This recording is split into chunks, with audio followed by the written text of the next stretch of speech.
Hello, I'm Alex from LearnBeachVolleyballFast.com, and this is video analysis part 3. In this part we're going to talk about actually not video analysis, we're actually going to talk about analyzing in real life, real people that you are close to physically. Maybe you're waiting for a court and you're watching people play and stuff like that. So yeah, we're not technically doing video analysis, however what we're going to talk about here is also going to be applicable to video analysis and analyzing in general. So it will still make sense. And just like part 2, if you haven't watched the previous parts before you watch this video, there's a chance that you will not get the same value out of this video, so I would go and check those out first.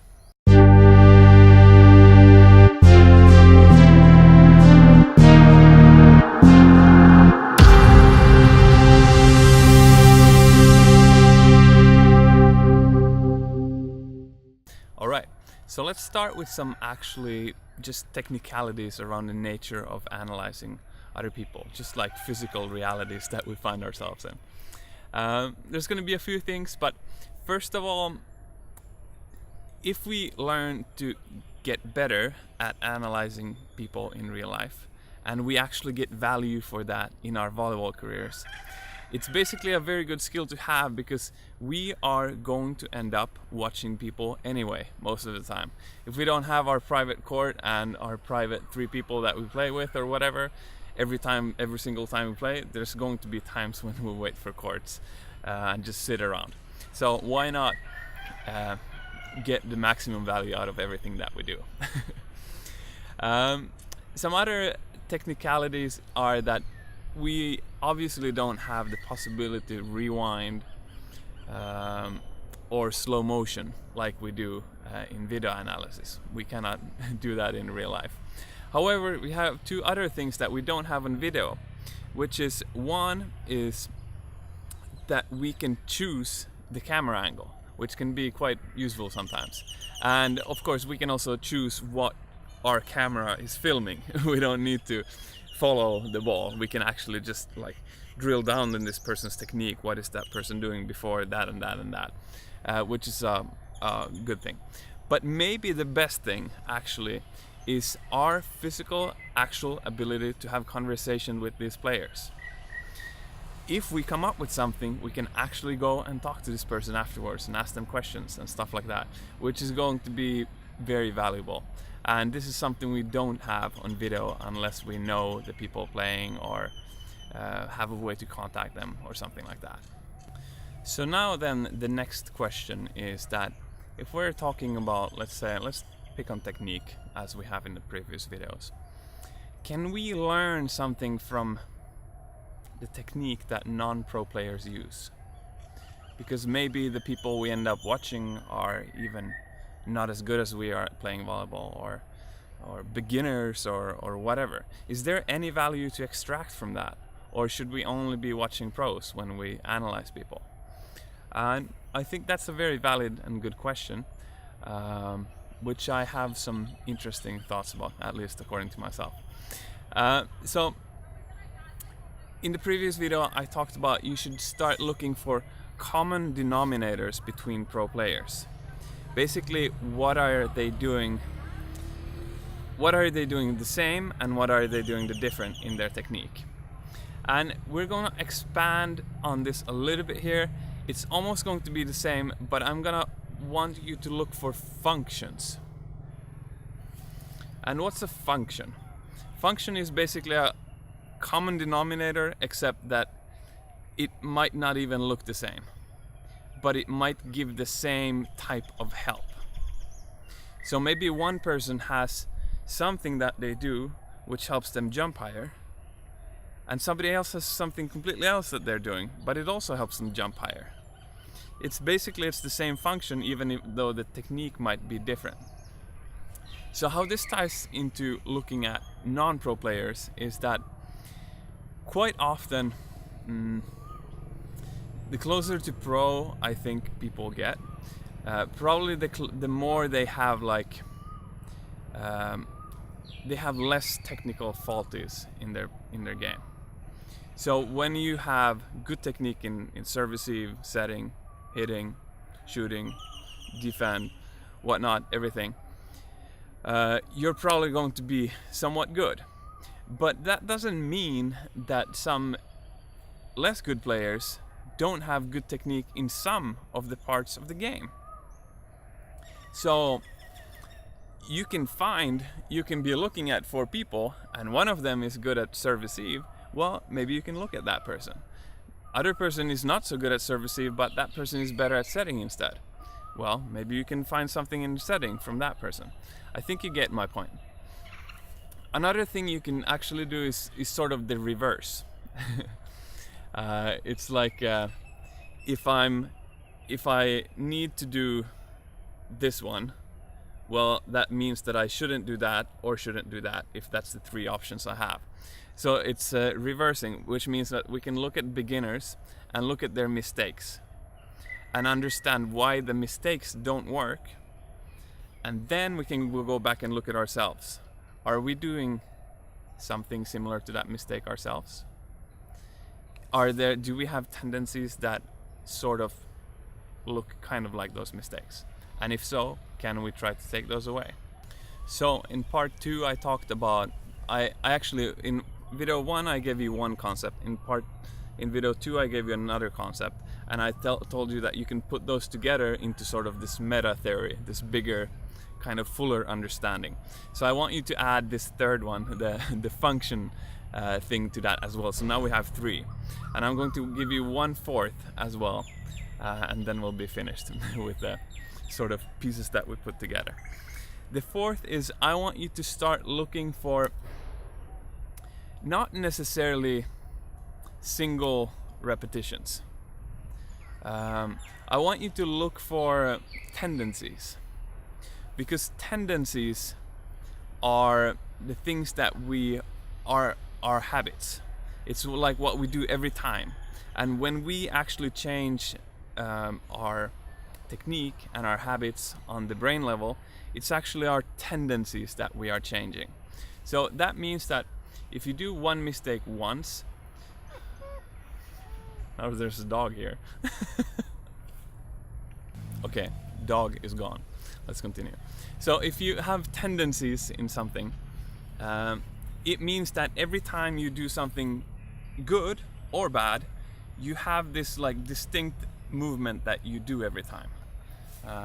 One very common tendency that beginners have is this thing that you put your arms together before and then you straighten them out for your platform. So with this I mean that if you see single mistakes where people are just, something weird happens, like they get a sand toe, they put their toes in the sand and sort of stumble. Well, you don't need to super analyze that, you just forget about that.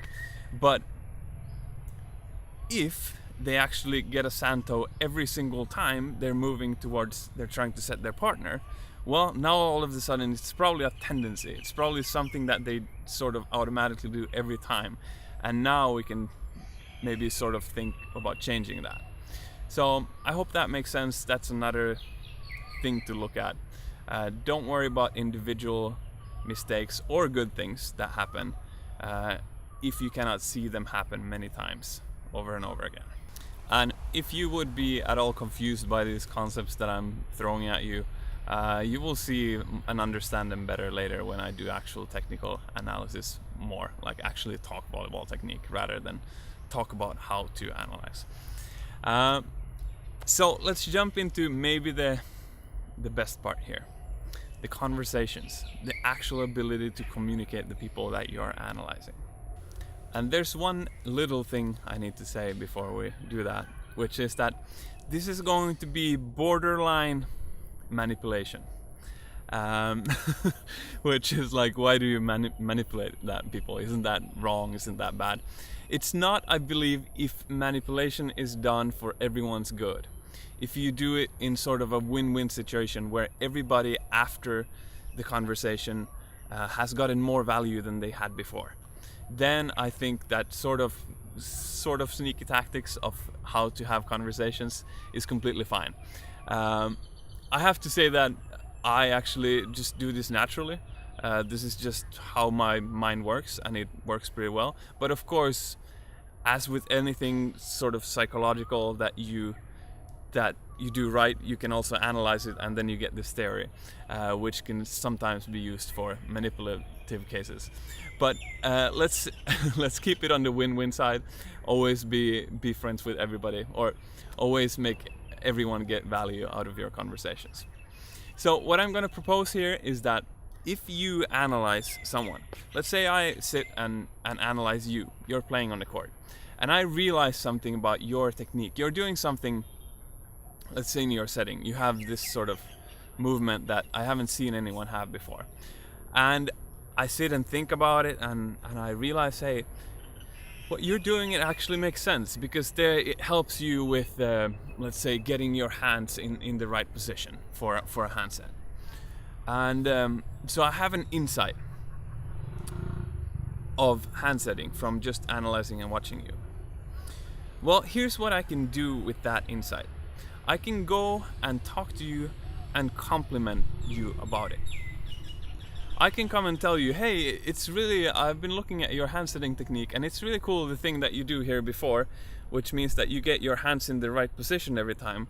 Is that something that you have practiced, or did you just happen to do it, or who taught you that?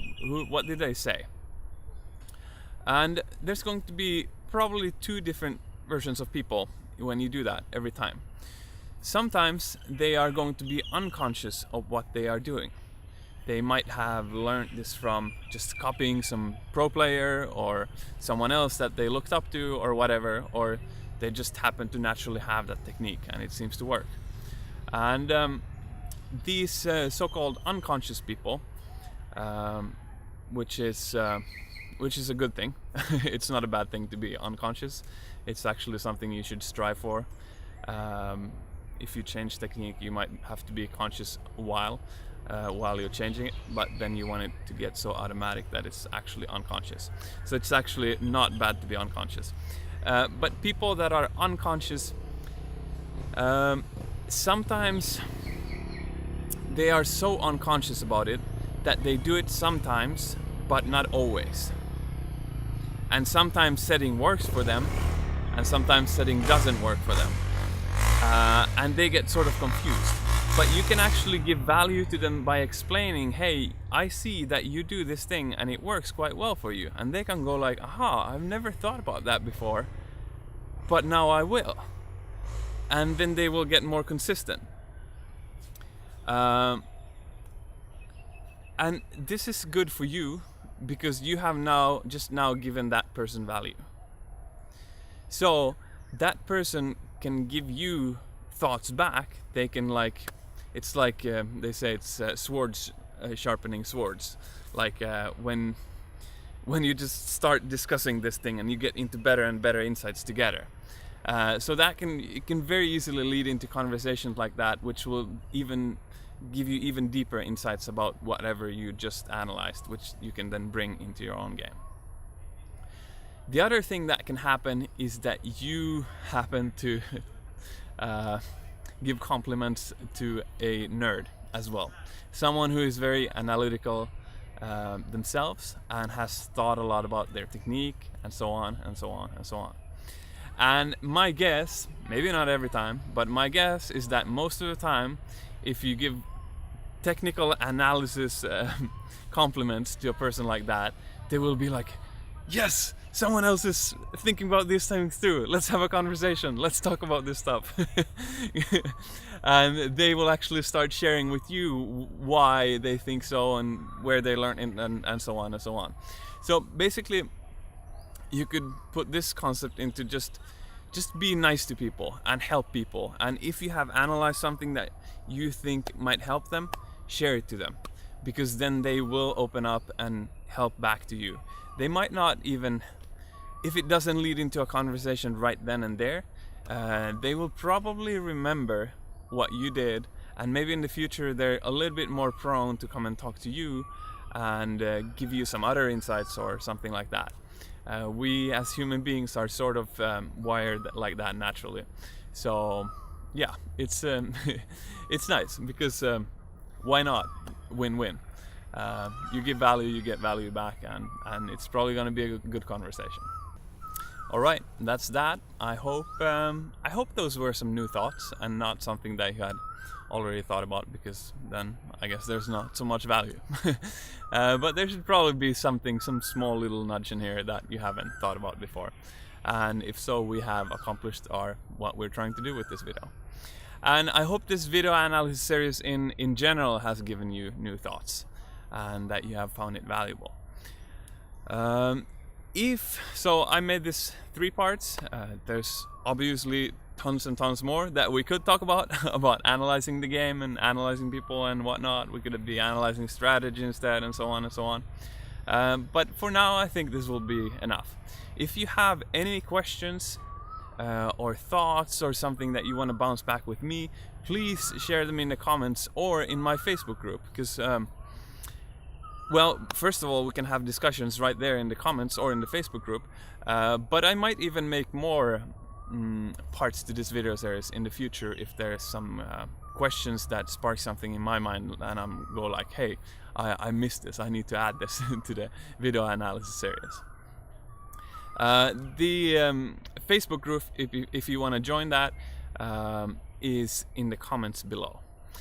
And if you like this video, it would help me a lot if you click the like button on YouTube. And if you want more volleyball nerdiness in the future, you should subscribe to the channel. But for now, thanks for watching and see you later.